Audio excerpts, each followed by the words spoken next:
Sebelum kami membacakan tuntutan pidana terhadap terdakwa, perlu kiranya kami kemukakan hal-hal yang memberatkan dan yang meringankan yang kami jadikan pertimbangan dalam mengajukan tuntutan pidana ini, yaitu sebagai berikut.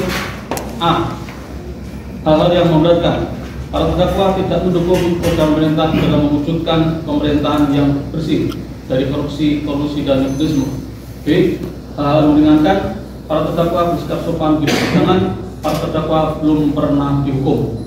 Berdasarkan ketentuan di atas dan dengan memperhatikan ketentuan peraturan perundangan yang lain yang terkait dalam perkara ini, kami penuntut umum dalam perkara ini menuntut supaya majelis hakim pengadilan tindak pidana korupsi pada Pengadilan Negeri Semarang yang memeriksa dan mengadili perkara ini memutuskan: 1. Menyatakan terdakwa 1 Evarita Gunaryanti Rahayu dan terdakwa 2 Alin Basri patut bukti serasa dan meyakinkan bersalah melakukan tindak pidana korupsi secara bersama-sama melanggar pasal 12 huruf A Junto pasal 18 Undang-Undang RI nomor 399, Junto Undang-Undang 2021, Junto pasal 55 ayat 1 HP, Junto pasal 65 ayat 1 HP sebagaimana dakwaan kumulatif ke-1 alternatif pertama.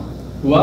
Menyatakan terdakwa 1 Evarita Gunaryanti Rahayu dan terdakwa 2 Alin Basri telah terbukti sah dan meyakinkan setelah melakukan tindak pidana korupsi secara bersama-sama melanggar pasal 12 huruf F Junto pasal 18 Undang-Undang RI nomor 399, Junto Undang-Undang 2021, Junto pasal 55 ayat 1 ke 1 KUHP, Junto pasal 4 ayat 1 AP sebagaimana dalam dakwaan kumulatif kedua. 3. Menyatakan terdakwa 1 Evarita Gunaryanti Rahayu dan terdakwa 2 Alin Basri terbukti sah dan meyakinkan setelah melakukan tindak pidana korupsi secara bersama-sama melanggar pasal 12 huruf B besar Junto pasal 18 Undang-Undang Tipikor, Junto pasal 55 ayat 1 KUHP, Junto pasal 64 ayat 1 KUHP sebagaimana dalam dakwaan kumulatif ketiga. 4. Menjatuhkan pidana terhadap terdakwa 1 Evarita Gunaryanti Rahayu dengan pidana penjara selama 6 tahun serta pidana denda sejumlah 500 juta rupiah subsidiar 6 bulan kurungan. 5. Menjatuhkan pidana terhadap terdakwa 2 Alin Basri dengan pidana penjara selama 8 tahun serta pidana denda sejumlah 500 juta rupiah subsidiar 6 bulan kurungan.